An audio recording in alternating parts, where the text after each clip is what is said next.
Hey everybody, I have another CD review here. King Diamond, The Graveyard. Now, I gotta give it to him because, after the 80s it kind of sloped down, and I think, my opinion only, The Graveyard came out in 1996, was his by far the best CD of the 90s and 2000 era, since Conspiracy, this is his best CD. And that includes Merciful Fate as well. I very much so loved The Graveyard. So story. All King Diamond CDs have a really good story. And this one is about a lunatic who gets sent to an asylum called Black Hill Sanitarium because he witnesses the mayor molesting the mayor's daughter, and when he goes to report him, the mayor turns it around, everyone believes the mayor, and he gets sent away. So it's pretty cool. He talks about Black Hill Sanitarium in this song, Black Hill Sanitarium, and then the song Waiting. Now listen to this, this is a throwback to them. Listen to this drum solo here at the beginning. Here.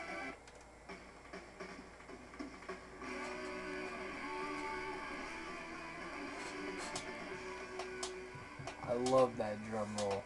Anyway, so this song, he kills a nurse, takes the key and he gets out, heads on the wall, he's kind of losing it and feels guilty, then whispers. It's just this creepy, here, let's listen to it.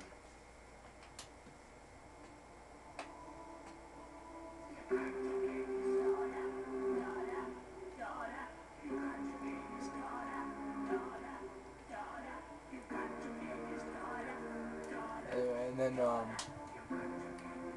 I'm Not a Stranger.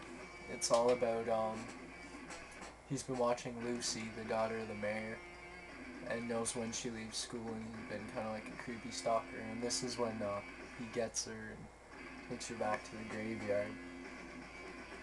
And then digging graves, he digs 7 graves to have a little game with the mayor when he gets a hold of him.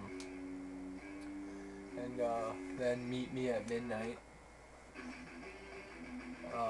This is a great song, by the way. Actually, they're all they're all really good. There's not one really bad one on here. It's not like House of God or Give Me Your Soul Please. Like, House of God was a fail, but Graveyard. And Meet Me at Midnight, he calls up Mackenzie and gets Mackenzie to come down to the cemetery, and it's just great. And then Sleep Tight Little Baby is probably my favorite song on here, and he's trying to calm down Lucy, tell her everything's gonna be okay, and he's got her in a grave, and there's 7 graves, right? And he's got her in one. And then this thing, Daddy, it's just another little, it's not really an important chunk of the story. It's basically just Lucy crying for her daddy. And then Trick or Treat, Mackenzie shows up, and there's 7 graves. Lucy's in one, and he only gets 3 chances to find her. And the 3rd one, he gets it right, I think. So King knocks him out, and, well, lunatic, I don't think it ever refers to himself as king in this one. But he knocks him out, and up from the grave is just a catchy little tune, really, about now he's got Mackenzie. I am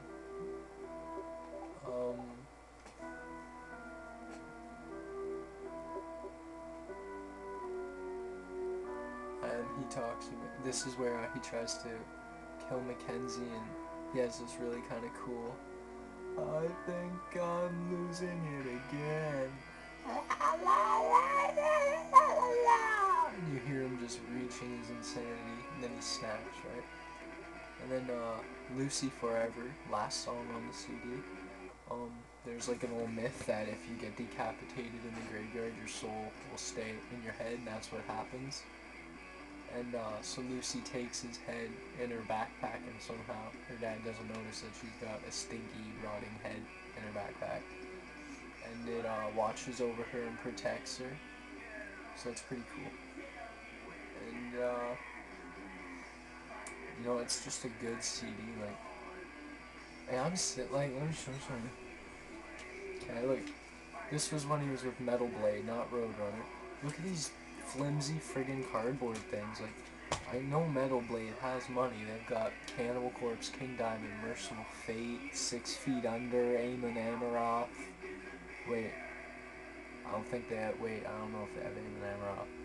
I'm sorry, I might have screwed up there. Oh, but they have enough good bands. Like Guar. They don't need to make those cardboard ones. They're all floppy, and I don't like them. Like, you know, the Guar Lust in Space one, it's cardboard. My House of God, it's the floppy cardboard. I bought America Must Be Destroyed, the re-released one, cardboard again. And I'm looking at all the new King Diamond ones. They're all these cheap, thin little floppy cardboard ones. I'm like, what's going on here? And Cannibal Corpse gets cases, I believe. But so I'm like, so what's going on? Like, why are you picking favorites? King Diamond has done a lot more than Cannibal Corpse. He deserves some plastic. Like, but whatever. Yeah, so this CD has great riffs to it. Like,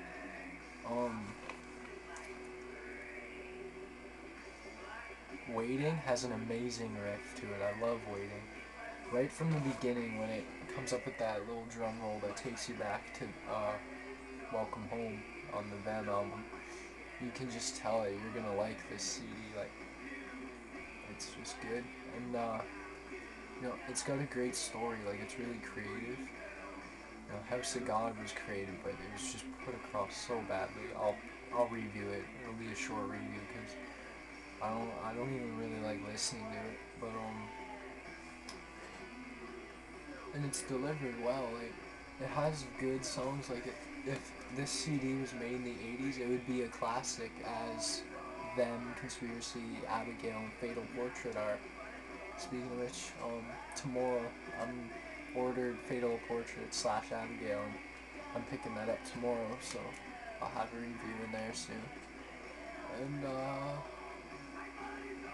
so yeah, if you like King Diamond, and you're a little upset with like the Eye and his early 90s stuff like that, pick up The Graveyard. Don't let the rest of them ruin it. The Graveyard is an amazing CD. Like, it's my third favorite King Diamond CD. Them, Conspiracy, Graveyard, Abigail, Puppet Master. Now, Puppet Master, it doesn't sound that great, but I love the story to it. It's just, it's so awesome. I love it. Yeah, if you haven't heard it, pick that one up too. You know, I'm probably not going to get Puppet Master because, well, no, I might when they do the remastering, because, you know, I have the original House of God release, but this was a remastered version. You know, and it doesn't really sound that much different, but it's nice to have. But, yeah, so if they remaster the Puppet Master, I'll be all over that. I find that funny, Metallica looked up to Merciful Fate, King Diamond's old band, and Metallica's best CD is Master of Puppets, and then King Diamond's best CD of the 2000s was Puppet Master. And there's weird things like Welcome Home, King Diamond, then there's obviously the Welcome Home, Coheed and Cambria, and there's Welcome Home Sanitarium by Metallica, and then Black Hill Sanitarium, and there's some other little connections there, not to mention James and a bit of Metallica came out on stage in Italy, I believe it was, with Merciful Fate, or King Diamond, I don't remember, but it would have been King Diamond, sorry, and they were just all hammered, and it was James, the lead singer of Metallica's birthday, and so King Diamond changed the lyrics from no present for Christmas to no presents for James, and that was a cool little thing to see. King Diamond had his like hair all slicked back with his makeup on, right? And then Metallica had their hair out in the 80s, like shit like that, right? So it was kind of cool to see. But yeah, so Graveyard, check it out. It's really good. Signing off.